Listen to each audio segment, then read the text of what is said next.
Hello student, स्वागत है आपका लर्न केमिस्ट्री में और मैं हूं आपकी educator doctor Anupam Singh. Alcohol, phenol और ईथर को बेटा हम पढ़ रहे हैं और आज हम बात करने वाले हैं एक बहुत ही important topic, that is chemical reactivity of phenol. आज की वीडियो में हम फिनॉल के बॉन्डिंग नेचर को देखेंगे और उन बॉन्ड की वजह से फिनॉल कौन कौन सी रिएक्शन करता है उनको डिस्कस करेंगे। तो चलिए स्टार्ट करते हैं। फिनॉल कि अगर मैं स्ट्रक्चर बनाऊं तो ये स्ट्रक्चर होगी बेटा, एक बेंजीन रिंग होती है और इसके ऊपर OH जुड़ा होता है, इसको आप फिनॉल कहते हो। ठीक है, अल्कोहल के साथ आप इसको पढ़ते हो क्योंकि इसमें OH ग्रुप प्रेजेंट होता है जो एक अल्कोहलिक ग्रुप होता है। अब ये जो फिनॉल है, मैंने अल्कोहल के केस में भी, जब आपने अल्कोहल वाली वीडियो देखी होगी, अल्कोहल का केमिकल नेचर जब हमने वहां पे डिस्कस किया था, हमने कहा था कि अल्कोहल एसिडिक होता है नेचर में, लेकिन वो बहुत अच्छा एसिड नहीं है। मेटल के साथ तो रिएक्ट करता है लेकिन वो ब्लू लिटमस को रेड नहीं कर पाता। इधर जो ये फिनॉल है, अगर मैं इस फिनॉल के केमिकल नेचर की बात करूं तो it is acidic in nature, और ये एसिडिक होने के साथ साथ ये अल्कोहल से ज्यादा अच्छा एसिड होता है। बेटा ये पॉइंट नोट करने वाला है, पहला स्टार है आज की वीडियो का, कि phenols are more acidic than alcohol. तो जो फिनॉल होते हैं वो अल्कोहल के कंपैरिजन में ज्यादा एसिडिक होते हैं। इसके पीछे रीजन क्या होता है? रीजन ये होता है कि कोई भी, जो अगर मैं अल्कोहल की बात करूं या फिनॉल की, एसिड क्यों कह रहे हैं? क्योंकि वो H पॉजिटिव आयन दे दे। फिनॉल जब H पॉजिटिव आयन दे देता है तो बेटा ये बना लेता है फिनोलेट आयन। क्या बना लेता है? Phenolate ion. And this phenolate ion is resonance stabilized. Resonance stabilize, आपको पता है कि जहां भी स्टेबलाइज, हाँ, रिजोनेंस आ जाए तो रिजोनेंस हो, जो भी कंपाउंड रिजोनेंस दिखाता है उनमें स्टेबिलिटी सबसे ज्यादा होती है। तो ये रिजोनेंस स्टेबलाइज हो जाते हैं। कैसे? ये इलेक्ट्रॉन पेयर यहां देगा, ये इलेक्ट्रॉन पेयर यहां मूव करेगा, इस तरह रिंग में ये इलेक्ट्रॉन मूव करते रहेंगे और रिजोनेंस होगा, रिजोनेटिंग स्ट्रक्चर बनेगी। इसीलिए जो फिनोलेट आयन है वो ज्यादा स्टेबल होता है। और फिनोलेट आयन बना कैसे? H पॉजिटिव देकर बना। That's why phenol is more acidic than ROH। Ma'am ROH में ऐसा क्यों नहीं होता? यहाँ पे भी तो H आयन देता है, बिल्कुल H आयन देता है, लेकिन ये बनाता है एल्कोक्साइड आयन, और एल्कोक्साइड आयन में रिजोनेंस की पॉसिबिलिटी नहीं है।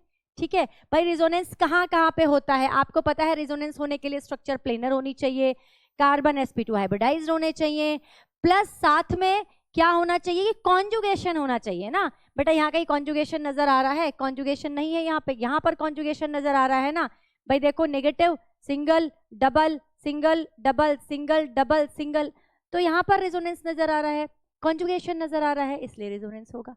ठीक, तो ये समझ में आ गया। क्योंकि ये अल्कोहल से ज्यादा एसिडिक है, अल्कोहल ब्लू लिटमस को रेड नहीं कर रहे थे। फिनॉल के लिए पॉइंट नोट करेंगे, ये ब्लू लिटमस को का जो कलर है उसको रेड में कन्वर्ट कर देता है।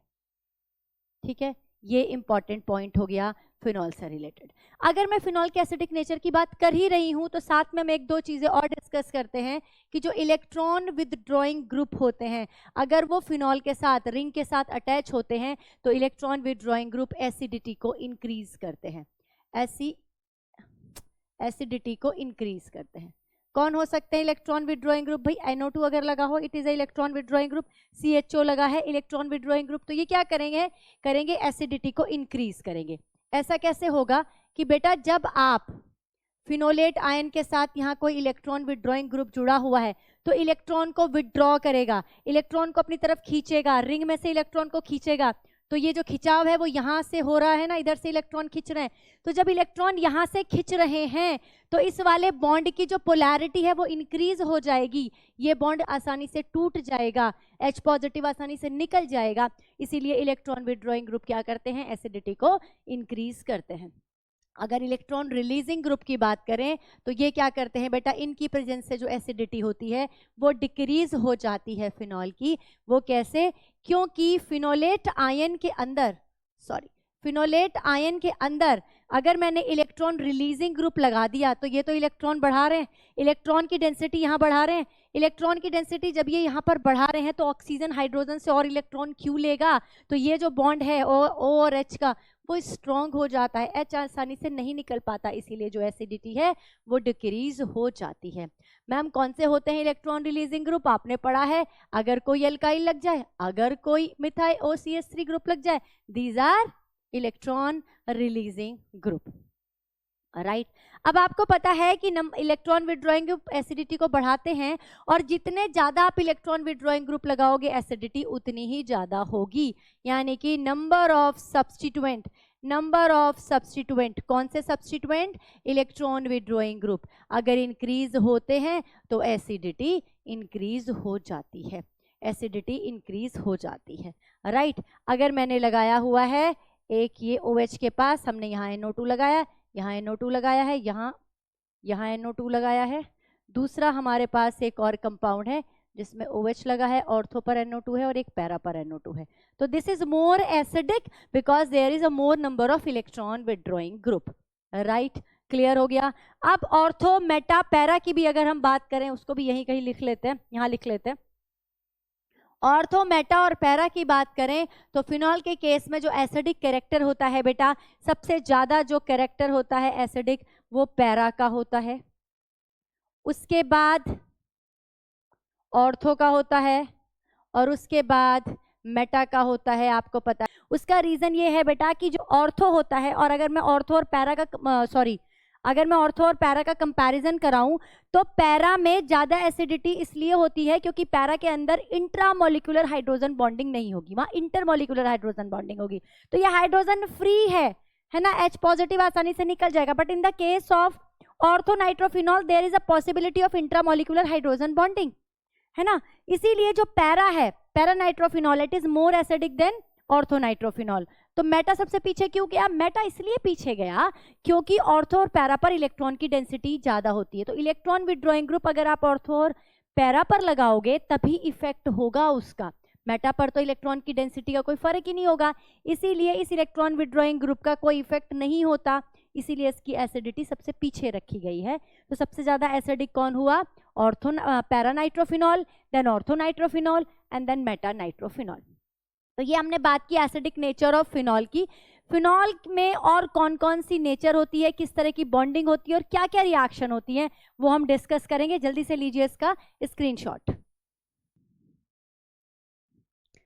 फिनॉल के अंदर हम पढ़ेंगे 4 तरह की रिएक्शन। देखिए कौन कौन सी रिएक्शन। एक हम रिएक्शन पढ़ेंगे इस हाइड्रोजन के निकल जाने से, यानी कि जो इसका एसिडिक नेचर है उसकी वजह से। एक हम पढ़ेंगे इस OH की वजह से रिएक्शन, इसको मैं B टाइप की कैटेगरी में रख रही हूँ। एक हम पढ़ेंगे इस रिंग की वजह से रिएक्शन, और कुछ रिएक्शन हमारी मिसलेनियस रिएक्शन होगी जो स्पेसिफिकली इस पूरे फिनॉल की वजह से होंगी, मिसलेनियस रिएक्शन। तो स्टार्ट करते हैं हम A टाइप की रिएक्शन से, जिन रिएक्शन में जो H है ना, फिनॉल का जो हाइड्रोजन है H पॉजिटिव है वो निकल जाता है, यानी कि एसिडिक नेचर की वजह से रिएक्शन। तो पहली रिएक्शन है कि जो ये फिनॉल होता है बेटा, ये मेटल के साथ रिएक्ट कर जाता है और बना लेता है सोडियम फिनोलेट, साथ में हाइड्रोजन गैस निकल जाती है। आपने पढ़ा है जो एसिड होते हैं वो मेटल के साथ रिएक्ट करते हैं, मेटल हाइड्रोजन को डिस्प्लेस कर देता है, वही हुआ है यहाँ पे। और ये जो बना है इसको हम कहेंगे बेटा सोडियम फिनोलेट। अच्छा, ये इतना एसिडिक होता है, हमने कहा कि ये कार्बोक्सिलिक एसिड जितना एसिडिक नहीं है, पर ये अल्कोहल से ज्यादा एसिडिक है। अल्कोहल सिर्फ सोडियम के साथ रिएक्ट कर रहा था, सोडियम सॉल्ट यानी कि NaOH सोडियम हाइड्रोक्साइड के साथ रिएक्ट नहीं कर रहा था, बट ये करेगा क्योंकि ये ज्यादा एसिडिक है। तो ये वाली रिएक्शन भी शो करेगा, और जो हाइड्रोक्साइड है, सोडियम हाइड्रोक्साइड है, इसके साथ रिएक्ट करेगा, फिर बना लेगा यहाँ पर सोडियम फिनोलेट, और साथ में निकल जाएगा बेटा H2O, साथ में निकल जाएगा H2O, राइट। एक और रिएक्शन यहां पर होती है कि अगर हम इस फिनॉल का एसिटाइलेशन कर दें, एसिटाइलेशन का मतलब है इसकी रिएक्शन करा दे एसिटाइल क्लोराइड से। अब आप कहोगे मैम एसिटाइलेशन तो फ्रिडल क्राफ्ट में पढ़ा था, वो तो रिंग पर होता है, लेकिन बेटा ये रिंग पर नहीं हो रहा। रिंग पर जब होता था तो एनहाइड्रस AlCl3 कैटलिस्ट लिखा हुआ होगा। अब एनहाइड्रस AlCl3 की प्रेजेंस में इस रिएक्शन को नहीं करा रहे हम इसको करा रहे हैं पिरिडीन की प्रेजेंस में। पिरिडीन एज अ सॉल्वेंट हम यहाँ पर यूज कर रहे हैं। तो यहाँ क्या होगा, HCl निकल जाएगा, ये देखिए HCl निकल जाएगा और आपको एक एस्टर मिल जाएगा, OCOCH3 मिल जाएगा। इसको हम एसीटोफिनॉन कहते हैं, एसीटोफिनॉन, सॉरी एसीटोफिनॉन नहीं कहते, एसीटोफिनॉन is COCH3, it is OCOCH3, OCOCH3। ये तो एक एस्टर है, ठीक है।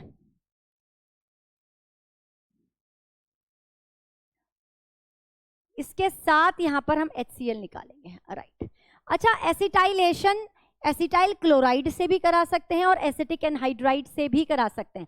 अगर एरो पर ये भी लिखा है ना बेटा पिरिडीन के साथ, तो भी आपको यही कराना है, तब भी आपको एसिटाइलेशन ही कराना है, एस्टर ही बनाना है, राइट। बस यहाँ पर क्या होगा, जो साइड प्रोडक्ट होगा, जो बाई प्रोडक्ट होगा, वो एसिटिक एसिड बन जाएगा HCl की जगह, राइट। ये रिएक्शन आप कर लेंगे। अब नेक्स्ट रिएक्शन देखते हैं कि यहाँ पर बेंजोइलेशन भी हो जाता है। अगर हम इस फिनॉल की रिएक्शन C6H5COCl बेंजोइल क्लोराइड के साथ कराएं, बेंजोइल क्लोराइड के साथ कराएं, मैंने बेंजाइल नहीं कहा है, मैंने बेंजोइल कहा है, ठीक है। याद रखेंगे, बेंजाइल अलग चीज है, बेंजोइल अलग चीज है। बेंजाइल तो बेटा ये होता है, दिस इज बेंजाइल ग्रुप, है ना, एंड दिस इज बेंजोइल। तो मैंने कहा है बेंजोइल क्लोराइड और बेंजोइल क्लोराइड की रिएक्शन कराएंगे एक्वस NaOH की प्रेजेंस में, तो यहाँ पर बेंजोइलेशन हो जाएगा, O निकल जाएगा, OCO C6H5 प्लस HCl, ठीक है, क्लियर हो गया। यहाँ पर ये एक और एस्टर बन जाएगा जिसका नाम है फिनाइल एसीटेट, इसका नाम है फिनाइल एसीटेट, फिनाइल एसीटेट बन जाएगा, क्लियर हो गया। तो यहां तक की जो हमने रिएक्शन पढ़ी है, ये सारी की सारी वो रिएक्शन थी, A टाइप की रिएक्शन थी, जिसमें क्या हो रहा था, जिसमें फिनॉल का H निकल रहा था। अब हम रिएक्शन पढ़ेंगे B टाइप की, जिसमें हम OH को हटाएंगे। मैं आपको A टाइप और B टाइप की रिएक्शन करके क्यों पढ़ाती हूँ, मैं इनको मिक्स करके भी पढ़ा सकती हूँ, इसलिए पढ़ाती हूँ बेटा क्योंकि आप एक कंपाउंड जो पढ़ रहे हो, जिसकी आप स्टडी कर रहे हो, जिसकी आप केमिकल नेचर को समझ रहे हो, आपको पता हो कि भाई यहाँ पर H किस के साथ निकलेगा, OH को कौन कौन रिप्लेस करने की हिम्मत रखता है, रिंग पर कौन कौन आकर अटैक करता है, ये आप डिफरेंशिएट कर पाओ। जब आप डिफरेंशिएट कर पाओगे, चीजें आपको क्लियर होंगी कि ये रिएजेंट ये काम करेगा, ये रिएजेंट ये काम करेगा, ये रिएजेंट ये काम करेगा, आपको याद करने में आसानी होगी। नहीं तो ऐसा तो खिचड़ी हो जाएगी, है ना, और खिचड़ी याद तो होगी क्या, खाने में भी इतनी स्वाद नहीं लगती, याद क्या होगी, ठीक है। तो इसीलिए हम क्या करेंगे, चीजों को डिफरेंशिएट करके पढ़ेंगे। जैसे हम कहते हैं ना क्लासिफिकेशन किया जाता है, जो बॉटनी और जियोलॉजी वाले स्टूडेंट हैं उनको पता है कि क्लासिफिकेशन किया जाता है एनिमल किंगडम का, प्लांट किंगडम का। इसी तरह केमिस्ट्री में भी हम रिएक्शन को अगर क्लासिफाइड करके पढ़ते हैं ना, A टाइप B टाइप, आप XY कुछ भी नाम रख लो, मतलब ये रिएक्शन H की वजह से, ये OH बॉन्ड की वजह से है, ये रिंग की वजह से, तो आपको ज़्यादा क्लैरिटी आती है, आपको केमिकल रिएक्शन को समझना बहुत इजी हो जाता है और वो लर्न भी जल्दी हो जाती हैं। तो चलिए हम B टाइप की रिएक्शन यहाँ पर पढ़ेंगे, और B टाइप की रिएक्शन में जो ये फिनॉल है, ये अमोनिया के साथ अगर रिएक्शन इसकी करा दी जाए, अमोनिया के साथ अगर इसकी रिएक्शन करा दी जाए, तो आपको यहाँ पर एनिलीन मिल जाता है। बहुत अच्छी रिएक्शन नहीं है, क्योंकि आप ये पहले भी पढ़ चुके हैं कि बेटा ये यहाँ से ही जो बॉन्ड टूटना होता है ना, वो इतना आसान नहीं होता। रेजोनेंस स्टेबलाइजर मैं पहले भी बता चुकी हूँ, है ना, double partial double bond character आ जाता है, जैसे हमने क्लोरोबेंजीन में पढ़ा था। तो ये बॉन्ड टूटना इतना आसान नहीं होता, पर ठीक है, रिएक्शन हो जाती है, कुछ एडवर्स कंडीशन में रिएक्शन करा लेते हैं। अब एक और रिएक्शन देखें, ये रिएक्शन आप बहुत जगह यूज करोगे, जिंक डस्ट के साथ रिएक्शन।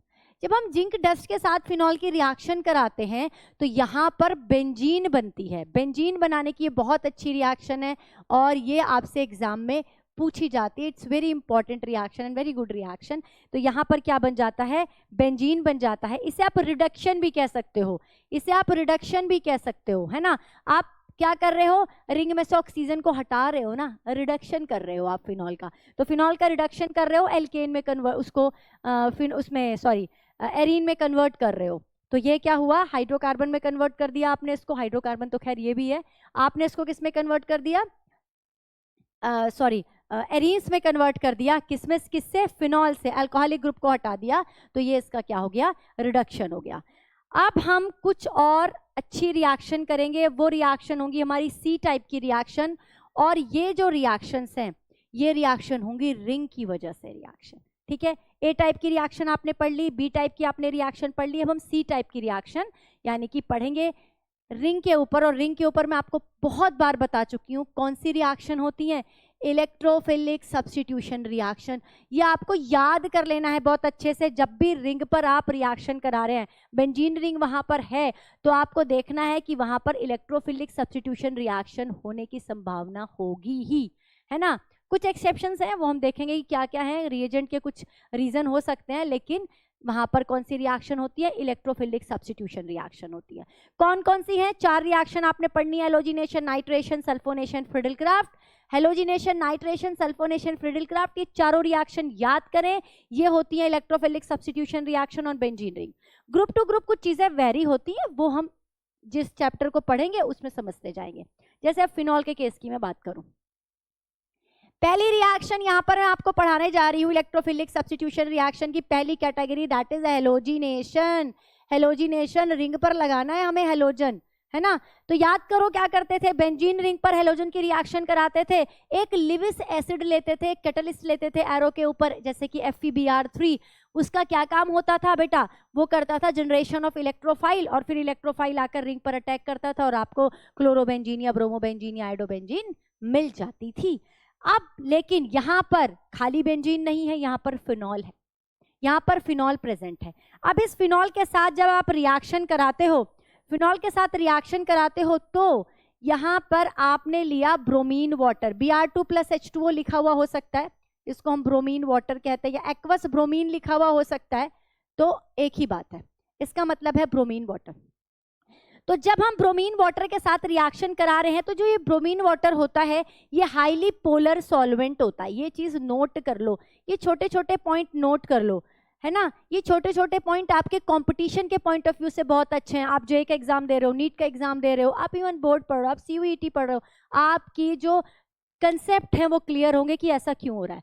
आपने देखा होगा कि जब, अभी मैंने बताया भी था, जब आप क्लोरीनेशन कराते हो या ब्रोमिनेशन कराते हो, मतलब जब हेलोजिनेशन कराते हो, तो एरो के ऊपर लिखा होता है catalyst, that is a Lewis acid, जो क्या करता है, पोलैरिटी इंड्यूस करता है, पोलैरिटी इंड्यूस करता है और जनरेशन ऑफ इलेक्ट्रोफाइल करता है। लेकिन यहाँ पर कोई भी कैटलिस्ट ऐसा नहीं लिखा हुआ, यहाँ लिखा हुआ है ब्रोमीन वाटर। ऐसा क्यों है, देखो, फिनॉल ऑलरेडी एक पोलर कंपाउंड है, फिनॉल ऑलरेडी एक पोलर कंपाउंड है, और हमने जैसे ही एक और पोलर सॉल्वेंट यहाँ लिया, हाईली पोलर सॉल्वेंट, तो हमें कोई ज़रूरत ही नहीं पड़ी किसी कैटलिस्ट की, ज़रूरत ही नहीं पड़ी। रिएक्शन इतनी फास्ट हुई, रिएक्शन इतनी अच्छी गई कि भैया Br एक जगह पे छोड़ो 3 जगह आकर चिपक गया, एक जगह पे छोड़ो 3 जगह आकर चिपक गया, यानी कि बन गया ट्राइब्रोमोफिनॉल। क्या बन गया यहाँ पर, ट्राइब्रोमोफिनॉल। ट्राइब्रोमोफिनॉल क्या होता है, ये तो है आपका 2,4,6 ट्राइब्रोमोफिनॉल, ये बन गया TBP बन गया, है ना। बात समझ में आ गई। कहाँ तो वहां पर ऑर्थो और पैरा बनना चाहिए था, यहाँ क्या बन गया, TBP बन गया, ट्राइब्रोमोफिनॉल बन गया। लेकिन मैम अगर हमें ऑर्थो और पैरा ही चाहिए, हमें तो नहीं चाहिए ट्राइब्रोमोफिनॉल, तब क्या करें, तब बेटा आप नॉन पोलर सॉल्वेंट ले लो। यहाँ पर आप क्या ले लो, नॉन पोलर सॉल्वेंट ले लो, यानी कि फिनॉल की रिएक्शन आप करा दो, किसके साथ, Br2 के साथ तो करानी है, Br2 के साथ तो करानी है, लेकिन सॉल्वेंट कैसा लेना है, वाटर तो पोलर सॉल्वेंट होता है ना, आप कार्बन डाइसल्फाइड ले लो, कार्बन डाइसल्फाइड ले लो। कैटलिस्ट की जरूरत अभी भी नहीं है। कैटलिस्ट की जरूरत क्यों नहीं है, क्योंकि भाई OH जो फिनॉल है ऑलरेडी पोलर है, यहाँ हमें चाहिए ही नहीं लिविस एसिड। जब चाहिए ही नहीं तो अननेसेसरी हम खर्चा क्यों करें। हम क्या करेंगे, यहाँ पर नॉन पोलर सॉल्वेंट लेंगे। अब क्या हुई, रिएक्शन थोड़ी धीमी हो जाएगी, रिएक्शन थोड़ी धीमी हो जाएगी। उतना अच्छा आपको तीनों जगह पर जाकर Br नहीं मिलने वाला है, आपको ऑर्थो मिलेगा और साथ में आपको पैरा डेरिवेटिव मिलेगा, और आपको पता है कि पैरा इज अ मेजर, है ना, और it will be the minor, आपको मिल गया, राइट। क्लियर हो गई ये चीज। अच्छा, यहाँ एक और इंपॉर्टेंट पॉइंट, यहाँ पे लगा लो स्टार। अब क्वेश्चन पूछ रहा है भाई, फिनॉल की रिएक्शन आप ब्रोमीन वाटर के साथ करा रहे हो और आपको व्हाइट कलर का प्रेसिपिटेट मिल रहा है, व्हाइट कलर का प्रेसिपिटेट मिल रहा है, उसका नाम बताओ, उसकी स्ट्रक्चर बनाओ, उसका IUPAC नेम लिखो। ठीक है, अगर आपको रिएक्शन याद है तो बहुत अच्छा, लेकिन अगर व्हाइट प्रेसिपिटेट दे दिया तो आपको घूमना नहीं है। आपको ये नहीं सोचना कि अरे हमने तो AgCl का व्हाइट प्रेसिपिटेट पढ़ा था और तो मैम ने कहीं व्हाइट प्रेसिपिटेट पढ़ाया ही नहीं। बेटा ये जो ट्राइब्रोमोफिनॉल है ये व्हाइट प्रेसिपिटेट ही होता है, ये व्हाइट प्रेसिपिटेट होता है। क्वेश्चन में पूछ ले कि भाई फिनॉल की रिएक्शन ब्रोमीन वाटर से करते हैं, व्हाइट प्रेसिपिटेट बनता है, उसकी स्ट्रक्चर बनाओ, बना दोगे आप, उसका नाम लिखो, लिख दोगे आप, उसकी रिएक्शन लिख दोगे आप, ठीक है।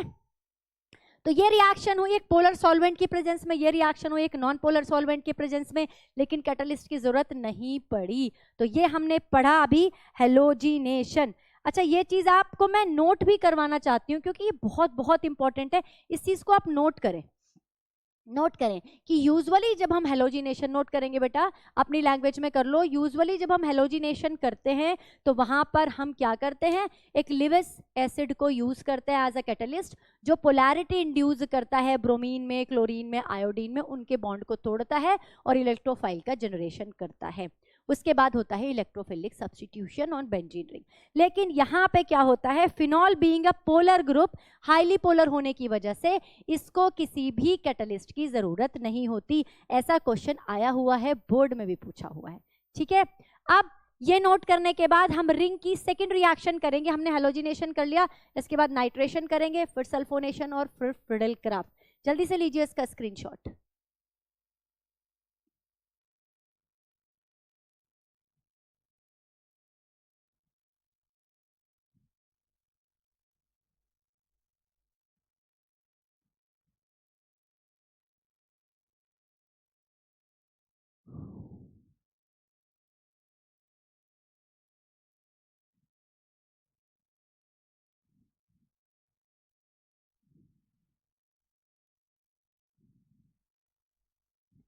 चलिए अब हम स्टार्ट करते हैं इसकी next reaction, that is nitration.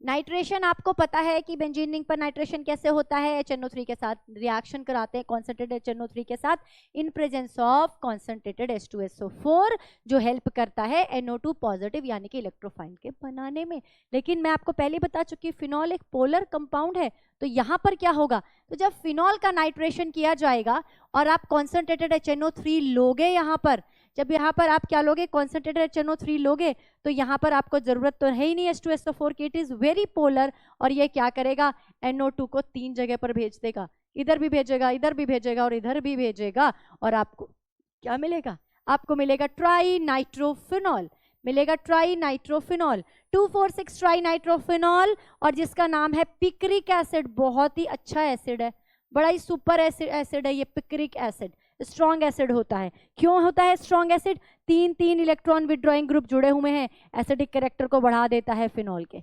ठीक है, तो यहां मिलेगा पिक्रिक एसिड। अब यहां भी अगर मुझे ऑर्थो या पैरा चाहिए तब क्या करना होगा, तब हमें लेना होगा एक हल्के वाला HNO3 यानी कि डाइल्यूट HNO3। जब हम डाइल्यूट HNO3 के साथ रिएक्शन कराएंगे तो मुझे यहाँ पर ऑर्थो और पैरा डेरिवेटिव मिलेंगे। देखिए, जब मैंने रिएक्शन कराई तो मुझे एक ऑर्थो नाइट्रोफिनॉल मिला और एक पैरा नाइट्रोफिनॉल मिला, राइट। ये मेरे पास माइनर आएगा, ये मेजर आएगा। अब यहाँ पर एक और सवाल उठता है कि अगर मुझे ऑर्थो और पैरा को सेपरेट करना है, मुझे अलग अलग चाहिए, तो मैं क्या करूं, क्योंकि जब रिएक्शन करा रही हूं तो ऑर्थो और पैरा का तो मुझे मिक्सचर मिल रहा है ना। तो यहां पर क्या होगा, एक बहुत इंपॉर्टेंट पॉइंट लिखें कि अगर हम इसका स्टीम डिस्टिलेशन करा दें, हम इसका स्टीम डिस्टिलेशन करा दें तो we can separate both isomers. हम इन दोनों को सेपरेट कर सकते हैं, क्योंकि क्या होता है कि जो ऑर्थोनाइट्रोफिनॉल है इसमें इंट्रामोलिकुलर हाइड्रोजन बॉन्डिंग होती है, लेकिन जो पैरानाइट्रोफिनॉल है इसमें इंटरमोलिकुलर हाइड्रोजन बॉन्डिंग होती है। इंटरमोलिकुलर हाइड्रोजन बॉन्डिंग होने की वजह से ये बहुत भारी चेन बना लेता है, it is a less volatile, ये लेस वोलेटाइल हो जाता है due to intermolecular hydrogen bonding. It is more volatile due to intramolecular hydrogen bonding, it is more volatile. ज्यादा वोलेटाइल होने की वजह से जब आप स्टीम डिस्टिलेशन कराते हो तो इसकी स्टीम पहले बन जाती है, आप उसको क्या करते हो, कंडेंसेट करते हो और आपको मिल जाता है ऑर्थोनाइट्रोफिनॉल, देन फिर आपको मिल जाता है paranitrophenol at high temperature. Clear हो गया, सेपरेट कर लिया हमने स्टीम डिस्टिलेशन से, हमने क्या करा दिया, नाइट्रेशन करा दिया, हेलोजिनेशन करा दिया।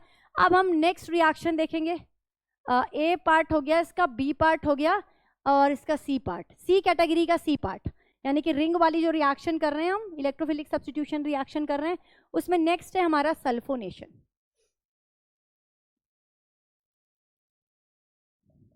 सल्फोनेशन हम किससे कराते हैं? सल्फोनेशन कराते हैं हम H2SO4 से। यहां पर जब हम फिनॉल का सल्फोनेशन कराएंगे, यहां पर अगर आप टेम्परेचर वेरी करते हो तो आपको अलग अलग आइसोमर मिलते हैं। यहाँ पर टेम्परेचर वेरी करने पर अलग अलग आइसोमर मिलेंगे।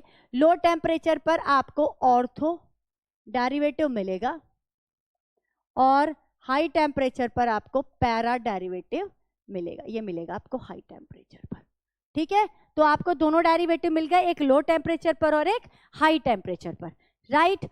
अब इसके बाद हमारी जो इलेक्ट्रोफिलिक सब्स्टिट्यूशन रिएक्शन में बची है वो बची है हमारी फिडेल-क्राफ्ट रिएक्शन। चलिए अब उसको भी देख लेते हैं। फिडेल-क्राफ्ट रिएक्शन में क्या होने वाला है?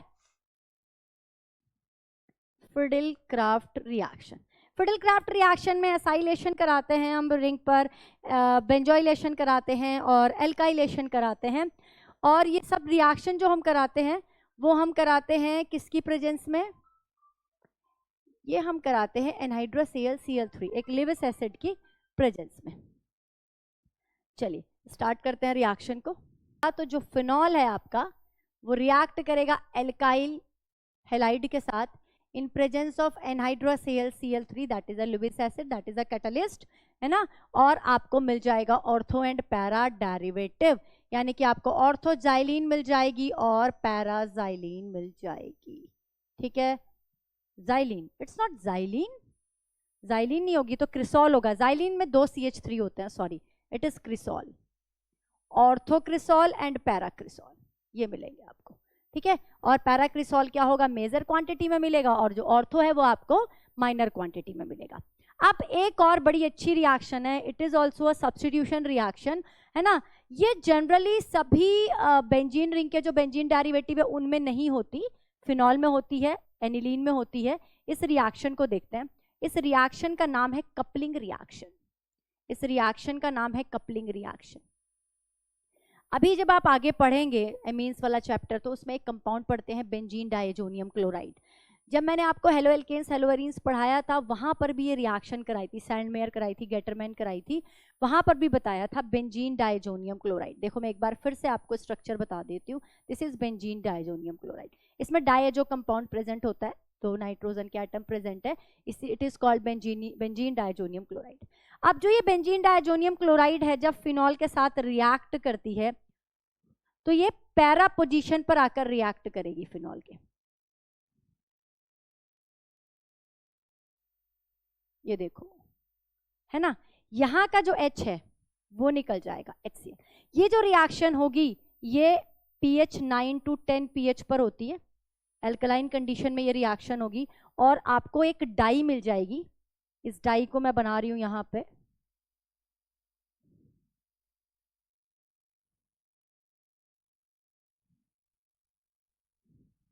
ठीक है। ये डाई मिल जाएगी, ये ऑरेंज कलर की डाई होती है और इसका नाम होता है 4 हाइड्रोक्सी एजोबेंजीन। इसका नाम मैं यहां लिख देती हूं, 4 हाइड्रोक्सी एजोबेंजीन, ठीक है। 4 हाइड्रोक्सी एजोबेंजीन इसका नाम है। और ये किस कलर की डाई होती है? ऑरेंज कलर की डाई होती है, ऑरेंज कलर की डाई होती है। ये एक तरीके से फिनॉल का आप कह सकते हो कंफर्मेटरी टेस्ट भी है ना। फिनॉल को टेस्ट करने के लिए आप उसमें बेंजीन डायजोनियम क्लोराइड डाल दो और पीएच उसकी मेंटेन कर लो, 9 to 10 पर कर लो उसको मेंटेन एल्कलाइन कंडीशन में, तो आपको क्या मिलेगी? एक ऑरेंज कलर की डाई मिलेगी जो कंफर्म करेगा कि जो आपने डाला है वो फिनॉल है, ठीक है। तो ये हमने रिएक्शन पढ़ी सी टाइप की। तो हमने ए टाइप की रिएक्शन जो हाइड्रोजन के रिप्लेसमेंट से होती है, बी टाइप की रिएक्शन जो OH के रिप्लेसमेंट से होती है, और सी टाइप की रिएक्शन जिसमें रिंग के ऊपर इलेक्ट्रोफिलिक सब्स्टिट्यूशन रिएक्शन होती है, ये सारी हमने कवर कर ली। अब हम पढ़ेंगे कुछ स्पेशल रिएक्शन जो इस चैप्टर की स्पेशल रिएक्शन है जो फिनॉल की वजह से होती हैं, मिसलेनियस रिएक्शन। तो जल्दी से लेंगे इसका स्क्रीनशॉट और फिर हम स्टार्ट करने वाले हैं अपनी इंपॉर्टेंट रिएक्शंस को। चलिए अब स्टार्ट करते हैं। डी टाइप की रिएक्शन हमारी डी कैटेगरी आ गई है और इसमें सारी लगभग नेम रिएक्शन है और बहुत बहुत इंपॉर्टेंट रिएक्शन है। नेम रिएक्शन की रिएक्शन एज सच बोर्ड में उठ के आ जाते हैं कि आप इन रिएक्शन को एक्सप्लेन करो, ठीक है। तो इसी केस में हम पहली रिएक्शन पढ़ेंगे कोलबेज रिएक्शन। कोलबेज रिएक्शन, बेटा कोलबेज इलेक्ट्रोलाइसिस नहीं पढ़ रहे हैं, वो हाइड्रोकार्बन में पढ़ी थी आपने, है ना। एसिड से हाइड्रोकार्बन बनाने की रिएक्शन थी कोलबेज इलेक्ट्रोलाइसिस। ये कोलबेज रिएक्शन है। इस रिएक्शन में क्या होता है कि फिनॉल की जो रिएक्शन है वो CO2 के साथ करा दी जाती है ना। कार्बन डाइऑक्साइड के साथ जब फिनॉल की रिएक्शन कराई जाती है in presence of aqueous NaOH, in presence of aqueous NaOH, तो आपको यहाँ पर सैलिसिलिक एसिड मिलता है। आपको यहाँ पर सैलिसिलिक एसिड मिलता है। इंपॉर्टेंट एसिड है, नाम लिखेंगे इसका सैलिसिलिक एसिड। ठीक है, इसको आप 2 हाइड्रोक्सी बेंजोइक एसिड भी कह सकते हो, वो इसका आप IUPAC नेम हो गया, लेकिन कॉमन नेम भी बहुत इंपॉर्टेंट है। अब ये जो सैलिसिलिक एसिड होता है इसकी मैं कुछ चीजें आपको आगे भी बताऊंगी, अभी बता देती हूँ। ये जो सैलिसिलिक एसिड है क्या बनाने के काम आता है? एक दवाई बनाने के लिए काम आता है। वो दवाई भी बनाएंगे अभी हम रिएक्शन में आगे। ठीक है, तो ये हमने सैलिसिलिक एसिड बना दिया। दूसरी एक नेम रिएक्शन है रीमन टीमन रिएक्शन। रीमन टीमन रिएक्शन, मैं एक बार इसकी स्पेलिंग चेक कर लूं। आई थिंक यहाँ पे ई आएगा, TIEMANN, ये है रीमर है, और ये रीमर। ठीक है, जल्दीबाजी में मैं रीमन बोल देती हूँ। Reamer टीमन reaction. इस रीमर टीमन रिएक्शन में क्या होता है कि यहाँ पर आप फिनॉल लेते हो और इस फिनॉल की रिएक्शन कराते हो क्लोरोफॉर्म से in presence of aqueous NaOH। ठीक है, रिएक्शन का जो प्रॉपर मैकेनिज्म है, इसमें क्या क्या स्टेप होते हैं, ये मैं अपनी रिएक्शन मैकेनिज्म वाली सीरीज में डिटेल में करा चुकी हूँ। एक एक पॉइंट वहां समझा चुकी हूँ, लिंक डिस्क्रिप्शन बॉक्स में आपको मिल जाएगा, वहां से आप अच्छे से समझ लेंगे। समझा यहाँ भी दूंगी, बोर्ड में कैसे लिखना है बता दूंगी, और क्या इंपॉर्टेंट इसकी चीज याद रखनी है वो भी आपको यहीं पे बताएंगे। चलिए रिएक्शन स्टार्ट करते हैं। यहाँ पे क्या होता है, जो ये CHCl3 है बेटा, कार्बीन बनाता है, CCl2 कार्बीन। और ये बड़ा ही स्टार वाला पॉइंट है, नोट करेंगे इसको, ये भी इस वीडियो का बड़ा ही इंपॉर्टेंट स्टार वाला पॉइंट है कि जो कार्बीन है that is the reaction intermediate of this reaction.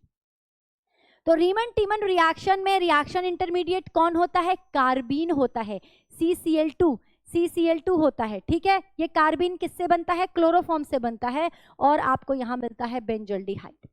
यहां आपको मिलता है बेंजल्डिहाइड, सॉरी सैलिसल्डिहाइड मिलता है यहाँ पे। ठीक है, 2 हाइड्रोक्सी बेंजल्डिहाइड या सैलिसल्डिहाइड यहाँ पर आपको मिलेगा, and this is the major product. यहाँ पर जो ऑर्थो वाला है ये मेजर प्रोडक्ट होगा, ये याद रखेंगे। ठीक है, ये इंपॉर्टेंट नोट करें। आपने हर जगह देखा है कि पैरा वाला मेजर प्रोडक्ट होता है, यहाँ पर ऑर्थो वाला मेजर प्रोडक्ट होगा in case of reamer टीमन reaction. अच्छा, जो ये रीमन टीमन रिएक्शन होती है, इसमें अगर CHCl3 की जगह CCl4 ले लिया जाए, देखिए CCl4 ले लिया जाए, तो यहां पर भी जो इंटरमीडिएट है कार्बीन ही बनेगा। एक्वस NaOH की प्रेजेंस में रिएक्शन होगी, लेकिन यहां पर आपको सैलिसिलिक एसिड मिलेगा। तो सैलिसिलिक एसिड आप कोलबेज रिएक्शन से भी बना सकते हैं, और रीमन टीमन में अगर आप CHCl क्लोरोफॉर्म की जगह कार्बन टेट्राक्लोराइड ले लें, तब भी आप क्या बना सकते हैं? ये बना सकते हैं आप H3O पॉजिटिव भी लिख लेंगे यार ऊपर, सैलिसिलिक एसिड बना सकते हैं। ठीक है, क्लियर हो गया, समझ आ गई ये बात। अब कुछ और इंपॉर्टेंट बातें इस सैलिसिलिक एसिड से रिलेटेड बातें भी करेंगे, और एक दो चीजें और आपको समझाऊंगी। थर्ड टाइप की रिएक्शन करेंगे।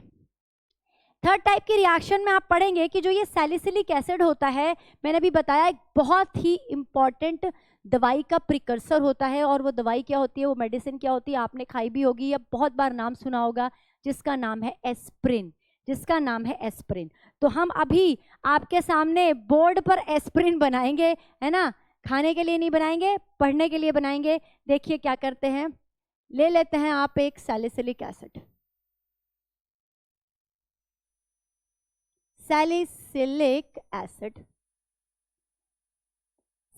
एसिड का अगर आप एसिटाइलेशन करा दो, क्या करा दो इसका, आप करा दो एसिटाइलेशन, एसिटिक एनहाइड्राइड के प्रेजेंस में, या एसिटाइल क्लोराइड ले लो, उसके साथ अगर आप इसकी रिएक्शन कराते हो तो क्या होता है, यहाँ पर एस्प्रिन बन जाता है। वो कैसे?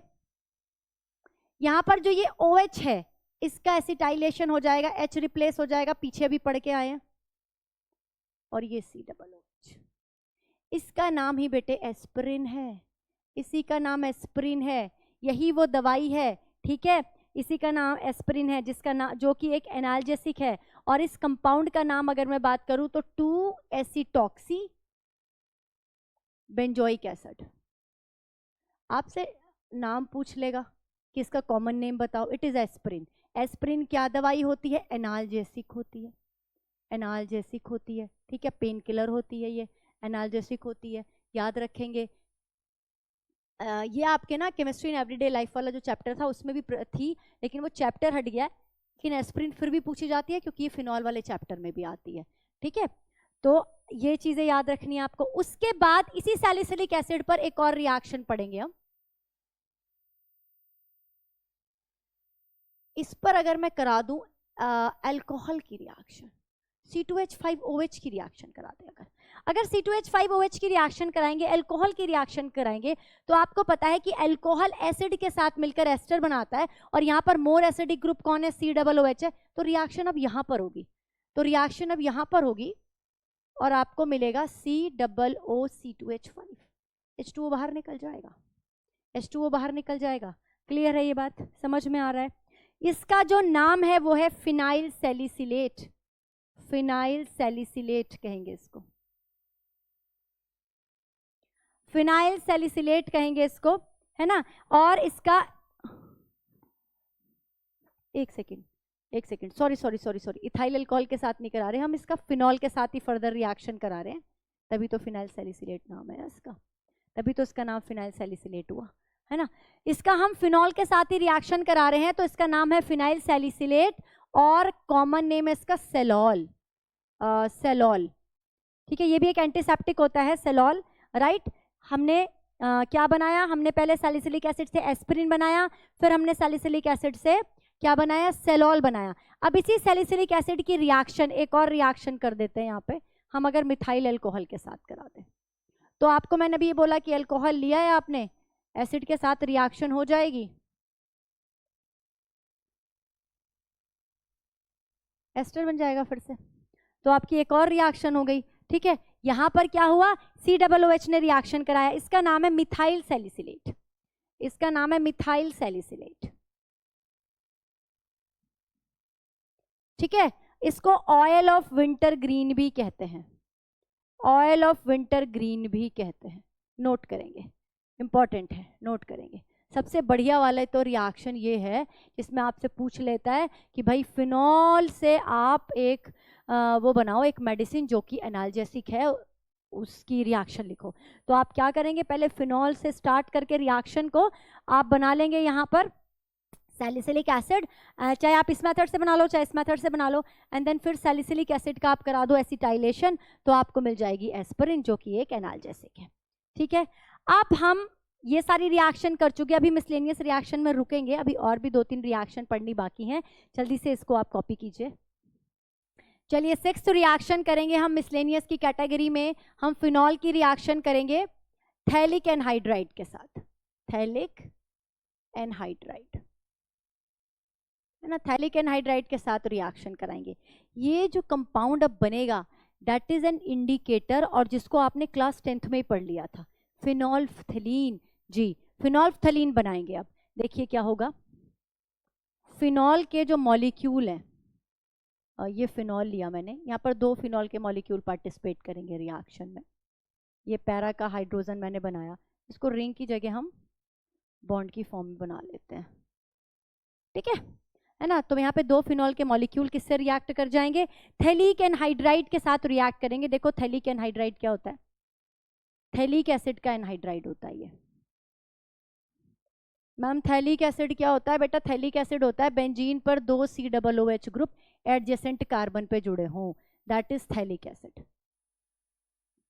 Phthalic acid. इसे भी आप पढ़ते पॉलीमर वाले चैप्टर में, है ना, टेरिथैलिक एसिड और थैलिक एसिड, ये दोनों पढ़ते हैं वहां पे, कोई बात नहीं, चैप्टर नहीं है अब। थैलिक एनहाइड्राइड की बात करते हैं। देखो थैलिक एनहाइड्राइड, ये याद रखेंगे एडजेसेंट कार्बन पर COOH है, तभी तो एनहाइड्राइड बन जाएगा ना, यहाँ से वाटर निकल जाएगा हीट करने पर और बन जाएगा थैलिक एनहाइड्राइड। अब ये थैलिक एनहाइड्राइड जब इन फिनॉल के साथ रिएक्ट करेगा तो देखो ये निकलेगा यहाँ से H2O, ये निकला H2O। H2O निकाल के बाकी चीजों को जोड़ के लिख दो। ये हो गया ये। पहले मैं नीचे वाली स्ट्रक्चर बना लेती हूँ। अब ऊपर कैसे जोड़ेंगे? ऐसे ऐसे, एक बेंजीन रिंग, दूसरी बेंजीन रिंग, ये सिंगल बॉन्ड है।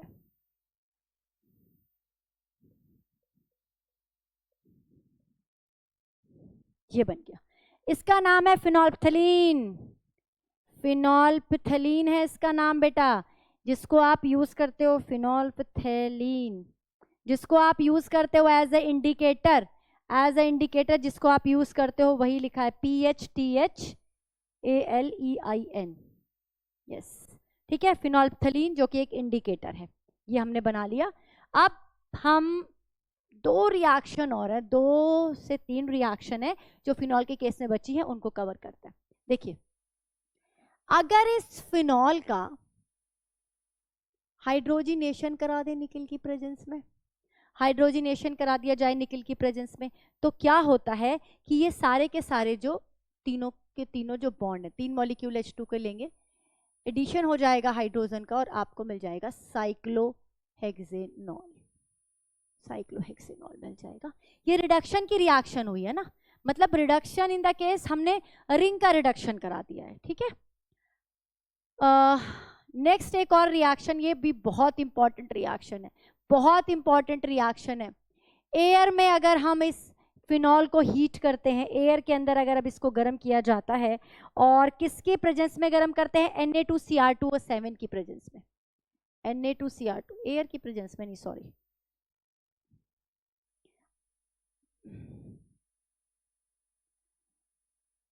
बाद में ये स्लोली ऑक्सीडाइज्ड होगा एयर में। पहले हम इसको Na2Cr2O7 और H2SO4 के साथ हम इसको हीट करेंगे। Na2Cr2O7 और H2SO4 के साथ हम इसको हीट करेंगे, इसका ऑक्सीडेशन करेंगे, तो आपको यहाँ पर मिल जाएगा बेंजोक्विनोन। बेंजोक्विनोन मिल जाएगा, जिसका फिर फर्दर एयर में ऑक्सीडेशन हो जाएगा और पिंक कलर का हो जाता है, ये है ना, ये बेंजोक्विनोन है। इसको हम डाई कीटोन भी कहते हैं, इट इज डाई कीटोन। देखो 2 कीटोन के ग्रुप दिखाई दे रहे हैं। ठीक है, कॉन्जुगेशन भी यहाँ प्रेजेंट है, डबल सिंगल, फिर डबल, फिर सिंगल, फिर डबल, फिर सिंगल। ठीक है, डाई कीटोन कहते हैं इसको, बेंजोक्विनोन कहते हैं, और ये भी बहुत इंपॉर्टेंट कंपाउंड है, क्विनोन भी कहते हैं। और जब इसका फर्दर एयर में रखे एयर में इसको एक्सपोज किया जाता है, तो इसका फर्दर ऑक्सीडेशन हो जाता है और ये एक पिंक कलर का कंपाउंड बना लेता है, जिसको फिनोक्विनोन कहते हैं। उसको हम क्या कहते हैं? फिनोक्विनोन कहते हैं। तो ये हमने फिनॉल की बात की। एक फिनॉल के केस में एक और बहुत प्यारी रिएक्शन है जो सिर्फ फिनॉल शो करता है, और ये रिएक्शन है कि ये जो फिनॉल होता है वो न्यूट्रल FeCl3 के साथ, न्यूट्रल FeCl3 के साथ वॉयलेट कलर देता है। ये आपने जरूर पढ़ा होगा, ये इसका टेस्ट है। ये हो गया आपका ferric chloride, neutral ferric chloride के साथ, है ना। ये पिंक कलर का सॉरी वॉयलेट कलर का एक कॉम्प्लेक्स बना देता है। इस कॉम्प्लेक्स का फॉर्मूला क्या होता है? FeOC6H5 का होल 6 के ऊपर -3। तो ये जो कॉम्प्लेक्स है, ये जो कॉम्प्लेक्स है, ये कलर्ड कॉम्प्लेक्स है, और इस कॉम्प्लेक्स की वजह से ही क्या होता है, यहाँ पे 3H पॉजिटिव बाहर निकल जाएगा, HCl बाहर निकल जाएगा, है ना। यहाँ से 3H पॉजिटिव निकलेगा, HCl निकलेगा, और ये जो कॉम्प्लेक्स बना ये वॉयलेट कलर का कॉम्प्लेक्स बनेगा। तो ये जो टेस्ट है आपसे पूछ लेता है कि भाई जो फिनॉल है उसका डिस्टिंग्विश टेस्ट बताओ, तो आप ये डिस्टिंग्विश टेस्ट यहाँ पर फिनॉल का बता सकते हैं, इसको आप कर सकते हैं। ठीक है, 6 मॉलिक्यूल लेंगे हम फिनॉल के, तो आपको ये रिएक्शन यहाँ पर मिलेगी। ये रिएक्शन आप लिख भी सकते हैं एग्जाम में, जब आपसे वॉयलेट कलर डिस्टिंग्विश टेस्ट करवा रहा है तो आप ये लिख सकते हैं कि इस तरह का कंपाउंड बनेगा, आयरन के साथ कॉम्प्लेक्स कंपाउंड बनाएगा, and this complex is coloured in nature, violet colour देगा। ये एक अकेला ही टेस्ट है जो फिनॉल देता है, फिनॉल का डिस्टिंग्विश टेस्ट, राइट। तो ये हमने जो आज बात करी है, ये हमने सारी करी है फिनॉल की केमिकल रिएक्टिविटी, यानी कि हमने फिनॉल की उन रिएक्शंस को देखा है जो फिनॉल में प्रेजेंट जितने भी बॉन्ड हैं उनकी वजह से होती हैं। जैसे कि हमने बात किया कि हाइड्रोजन की वजह से ये सोडियम के साथ रिएक्शन कर लेता है, NaOH के साथ रिएक्शन कर लेता है। ठीक है, ये चीज़ें आपने पढ़ी। इसका एसिटाइलेशन हो जाता है, इसका बेंजोइलेशन हो जाता है, ये सारी रिएक्शन हाइड्रोजन के रिप्लेसमेंट की थी। OH की रिप्लेसमेंट थोड़ी मुश्किल से होती है, लेकिन फिर भी रिएक्शन हो जाती है। अमोनिया के साथ रिएक्शन कर लेता है, जिंक डस्ट के साथ रिएक्शन कर लेता है, ठीक है, ये रिएक्शन हमने पढ़ी थी। उसके बाद सी टाइप की रिएक्शन हमने पढ़ी थी कि ये हेलोजिनेशन करता है। हेलोजिनेशन यहाँ पर आराम से हो जाता है। पोलर सॉल्वेंट लोगे तो ट्राइब्रोमोफिनॉल, और अगर नॉन पोलर लोगे तो आपको 2 और 4 डेरिवेटिव मिलेंगे फिनॉल के। हेलोजिनेशन होती है, नाइट्रेशन होती है, कॉन्सेंट्रेशन में तीनों जगह नाइट्रेशन हो जाएगी। डाइल्यूट लोगे तो ऑर्थो और पैरा आपको आइसोमर मिल जाएगा। सल्फोनेशन होता है ना, नाइट्रेशन हो गया, सल्फोनेशन होता है इसमें, ठीक है। फ्रिडल क्राफ्ट रिएक्शन होती है। ये सारी रिएक्शन हमने पढ़ी थी ABC कैटेगरी की। डी टाइप में बहुत इंपॉर्टेंट रिएक्शन पढ़ी हमने। कौन कौन सी नेम रिएक्शन हमने? कोलबेज रिएक्शन पढ़ी, जिसमें हमने सैलिसिलिक एसिड बना दिया जो कि प्रिकर्सर है एस्प्रिन का। हमने रीमर टीमन रिएक्शन पढ़ी, हमने एक कपलिंग रिएक्शन पढ़ी थी,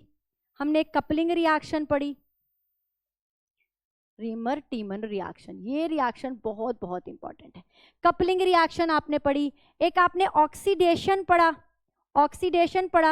Na2Cr2O7 के साथ ऑक्सीडेशन ऑफ फिनॉल पढ़ा आपने, ठीक है। और इसके अलावा आपने पढ़ा ये वाली रिएक्शन, न्यूट्रल FeCl3 के साथ रिएक्शन पढ़ी, राइट। साथ में आपने थैलिक फिनोफ्थलीन बनाया, थैलिक एनहाइड्राइड के साथ रिएक्शन पढ़ी। ये सारी रिएक्शन क्या थी? मिसलेनियस कैटेगरी में थी। तो हमने क्या किया? फिनॉल की सारी केमिकल रिएक्टिविटी को कैटेगराइज करके समझा है, और आई होप आपको बहुत अच्छे से ये चीज़ें क्लियर हो गई होंगी। साथ में जो कोलबेज रिएक्शन है और रीमन टीमन रिएक्शन है, इन दोनों का डिटेल में मैकेनिज्म मैंने आपको रिएक्शन मैकेनिज्म वाली जो सीरीज है मेरी उसमें समझाया हुआ है, लिंक डिस्क्रिप्शन बॉक्स में आपको मिल जाएगा। तो ऐसे ही पढ़ते रहिए बेटा और बढ़ते रहिए। Thank you so much.